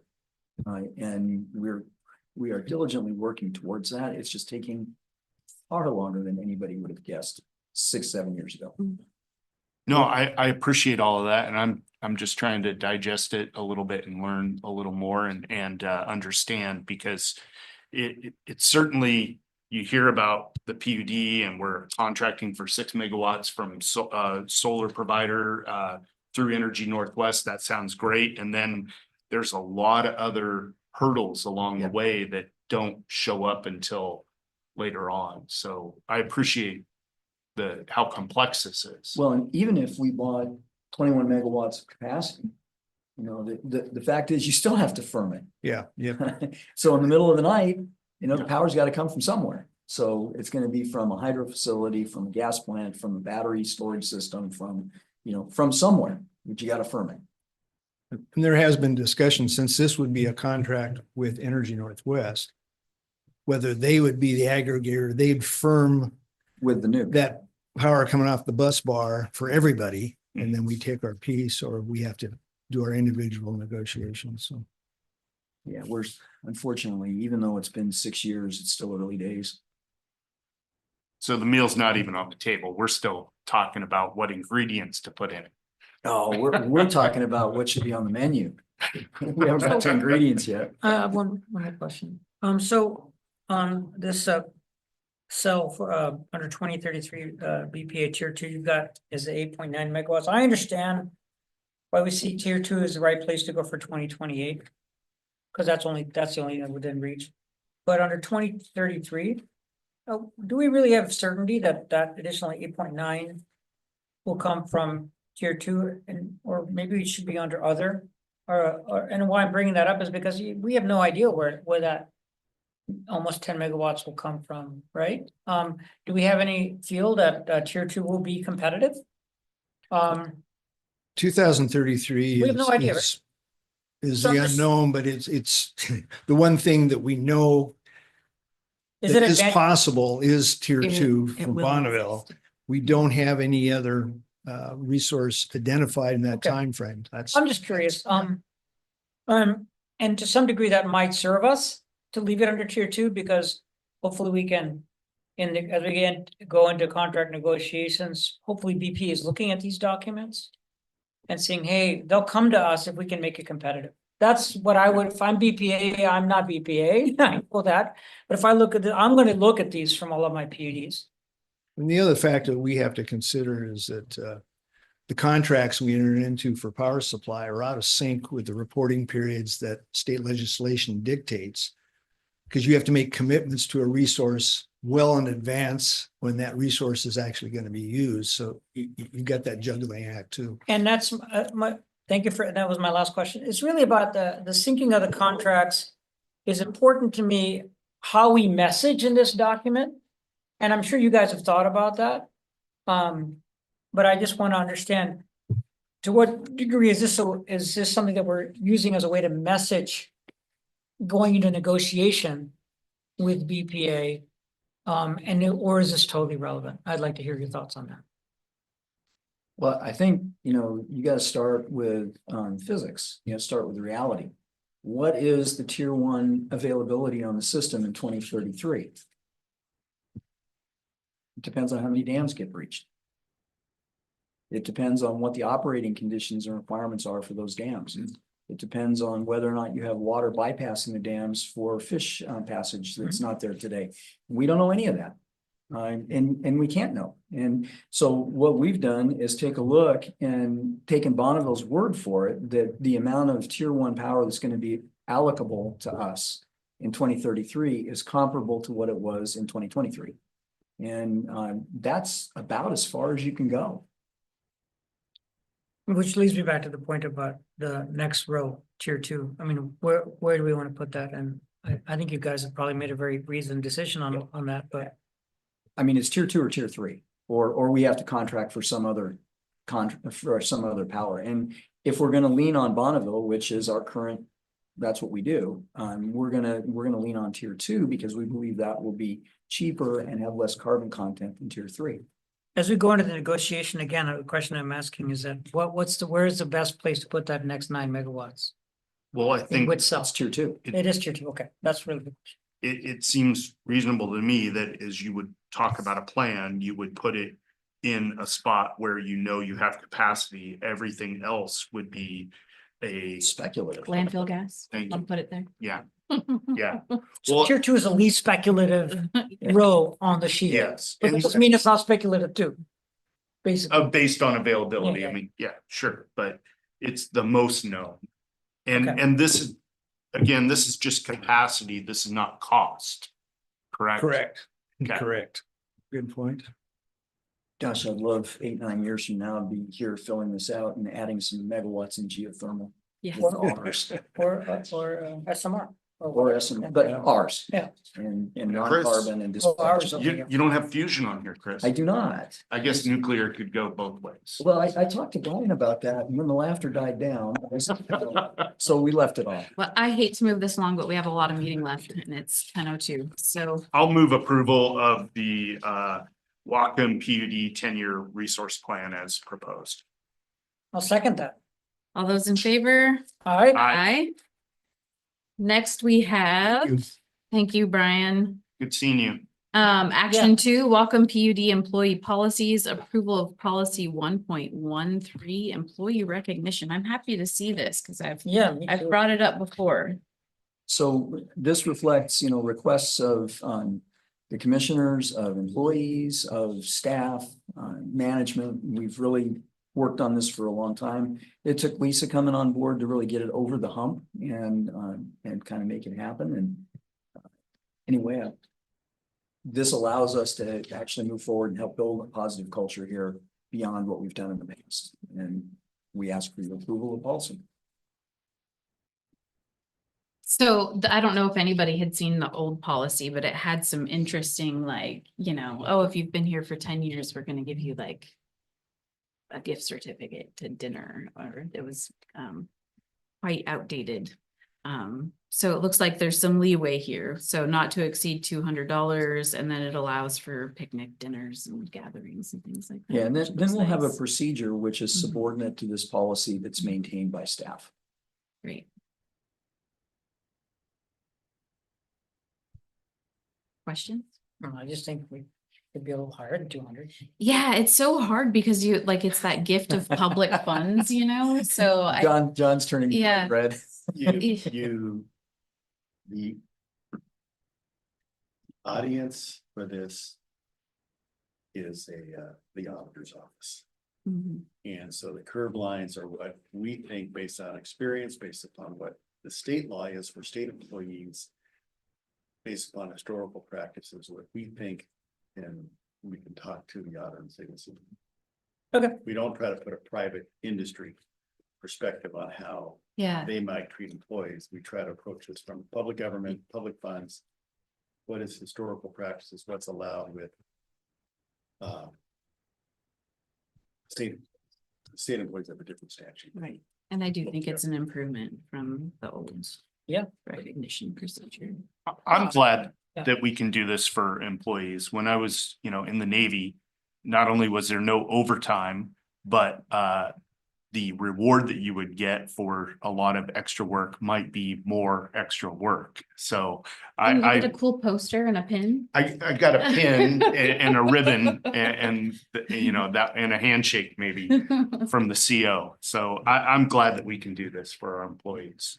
Would 250 be okay? Or would they think it's? I'd leave us at 200 right now. Let's get this Okay. through. some We cycles. had a lot of back and forth and Okay. To find the sweet spot. yeah, we found the edge. Yeah, the edge. Gotcha. 199.99. Better. Yeah. Well, I'll entertain a motion to approve this. I'll make that motion to approve the employee recognition policy. I will second that motion. All those in favor? Aye. Aye. Okay.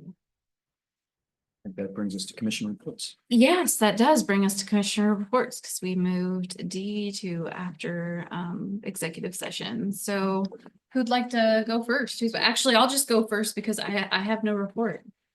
I made it easy. Hoping you'd take a little more time. No, I'm looking forward to meetings in November, but October was not beefy for me, so.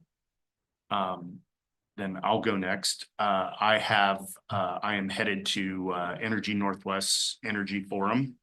So I'm headed over there and that is on Thursday, I believe. So I'll be over there for that. And I'm sure there was one more thing I was gonna try to bring up and I'm forgetting what that is right now, so. What you got for? I'm just double checking. October was slow. Yeah, it is a slow month. Mhm.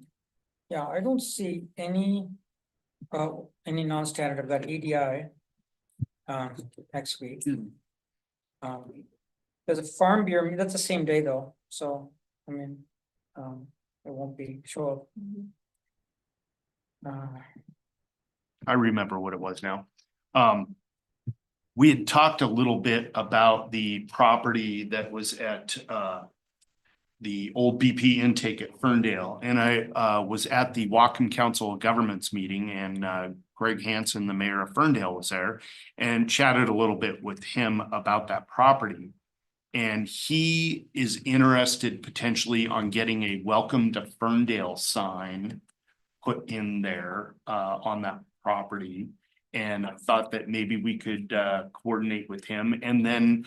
Well, and we've got staff to staff discussion on use of that property as well. Great. That it's ongoing, just no result to report yet, so you Sure, haven't heard back. Sure, and he mentioned to me that property floods, so it might not be a Great. tiny home village, but maybe better for a safe parking potentiality because that's more mobile.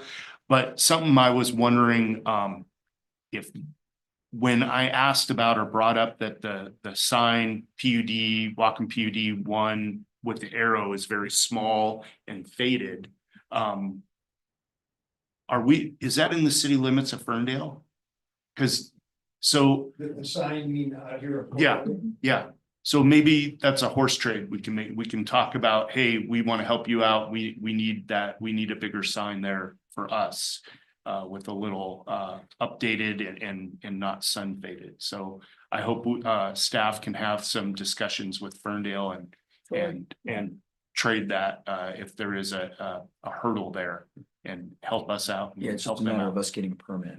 Yeah. That's all the signs on us. They just. Yeah. Yeah, it's been a permitting issue. I think it'd be great to have a bigger and a more updated sign there for the PUD. Then we can't hide. I thought we were putting the public back in the PUD. So. No, I want to applaud you for raising that. I think I agree completely that that a little bit more obvious sign would be good. When I first got elected, I more than once passed up trivia. So there's no sign coming from the other direction, and I usually come from the other direction. This morning I came this way, and I didn't know that the sign was so faded. You can barely see it. I think trying to get two, one for each way Yeah. would be great, so. I look forward to seeing that. I'm sure it will be after my term, but I look forward to that in the future. Perhaps we could even purchase the taco stand and man the taco stand. I'm just a joke. I would like tacos. It's outside the authority of delegated by legislature, the PUD. All right. You're setting me straight there. I was hoping that we could, use that to pay some of the debt service. Well, I suggested a bake sale Yes, and, and that said that was not high on our list of priorities to pay down the debt. I throw pretty nice tea parties. Just throwing it out there. Really? Sure. I'll also sense you. Scentsy. There's that We're too. getting a little punchy here. Okay, so I think. Was there anything I checked, there was nothing else. Okay. Yeah, I mean, obviously I'm busy, in the next 2 weeks, there will be Sure. the closing day for an election. So That's right. Yep. I'll have more to say. Don't forget to vote. Make sure you vote. Okay. I just had this juncture on the 15th on your strategic planning. I'm probably gonna attend remotely. Okay. Just I've been coming over. We have driven over every week and we got one on the 26th too. And all this at that time is also gonna be weather dependent. Yeah. We'll be Yeah, you take care popping of in yourself, yeah. November. Okay. Okay, the last, well, not last thing, next thing is public comment. Again, there's no public in the room. Is there anyone online looking for a raise of hands? I don't see anything, so, And we will have an action item after we come out. we will, yeah. So next we will have, we're going to can't talk. Close the public meeting and go into executive session for potential litigation and performance review of the GM. Actually, council. Well, that's under potential litigation. You Yeah, don't, that's under there's not, potential litigation. performance review under the statute isn't for me, but when we do my review, it's likely we will talk about pending litigation Yeah. matters and that could involve strategy. So we keep that under that. Okay. We anticipate it'll take 30 minutes, but I do want to take a 5-minute break. Me too. So we'll say 10:40. Does that sound good? It's 10. Let's 10. go. Oh, you mean leave coming back? Yes. Okay. We'll be. Yeah, 10:45 and then I'll be updating. Okay, 10:45, and we will come back. There will likely be action at the end of the meeting. We'll close the public meeting. Thank you. It's 11:07. We are back in open session. I'd like to make a motion, as we talked about, for resolution 861. 8:21, no? 861. Okay. 8D. It's resolution number 861. 61, a resolution of the Board of Commissioners of Public Utility District Number 1, accepting and appointing District General Legal Counsel John Sitkin, renewing your contract for 2 years. I think what may have been a typo that I missed if I didn't pull the last resolution out. I tried to follow the action. Yeah, it does say regarding I missed resolution that. 820. I missed that. So That's it's fine. 861. That was an error in the action now. And I'm sorry, but is the contract for John Sitkin or is it? CSD law. CSD. CSD law. Yeah, so. I will second that motion. All those in favor? Aye. Aye. Thank you. And that concludes this meeting. It is 11:08 and we are adjourned.